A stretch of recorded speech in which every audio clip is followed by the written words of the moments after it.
Hello viewers, সনিস cooking ওয়ার্ল্ডে আপনাদের স্বাগত। আজ আমি আপনাদের করে দেখাবো খুব সহজে এবং ঘরে থাকা উপকরণে তৈরি মেয়োনিজ, যা দোকানের কেনা মেয়োনিজের চেয়ে অনেক বেশি সুস্বাদু হয় খেতে।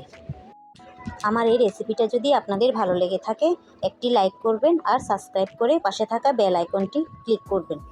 চলুন তাহলে শুরু করা যাক। প্রথমে একটি ব্লেন্ডার জারে দিয়ে দিলাম একটি ডিম। ডিমটি অবশ্যই রুম টেম্পারেচারে থাকতে হবে। তারপর দিলাম 1 টেবিল চামচ রসুন কুচি, 1 চামচ চিনি, 1 চামচ গোলমরিচের গুঁড়ো, 1 চামচ সরিষা পেস্ট,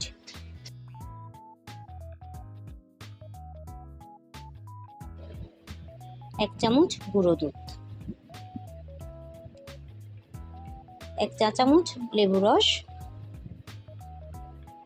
1 চা চামচ ভিনেগার, সামান্য একটু লবণ। এখানে আমি 1 কাপ তেল নিয়েছি, তেলটা আমি অল্প অল্প করে দেব। এবার সব কিছু ব্লেন্ড করে নিচ্ছি। এখানে 1 কাপ তেলকে আমি টোটাল 4 বার করে দিয়েছি।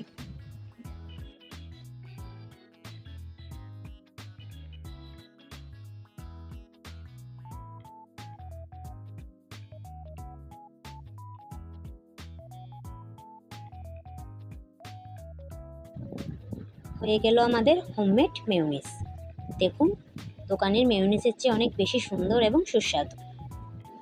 এই মেয়োনিজটা আপনারা একটি এয়ারটাইট বক্সে করে নর্মাল ফ্রিজে 7 থেকে 8 দিন সংরক্ষণ করতে পারবেন।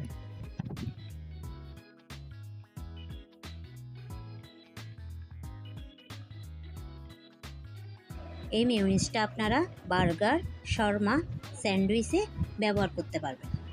খাওয়ার সময় শুধু এখানে একটু টমেটো সস মিশিয়ে নেবেন। আমার এই রেসিপিটা ফলো করে যদি আপনারা মেয়োনিজ বাসায় তৈরি করেন, আমি গ্যারান্টি দিয়ে বলছি আপনারা নিজেরাই দোকান থেকে আর কখনো মেয়োনিজ কিনবেন না। এই রেসিপিটা দেখার জন্য আপনাদের অসংখ্য ধন্যবাদ।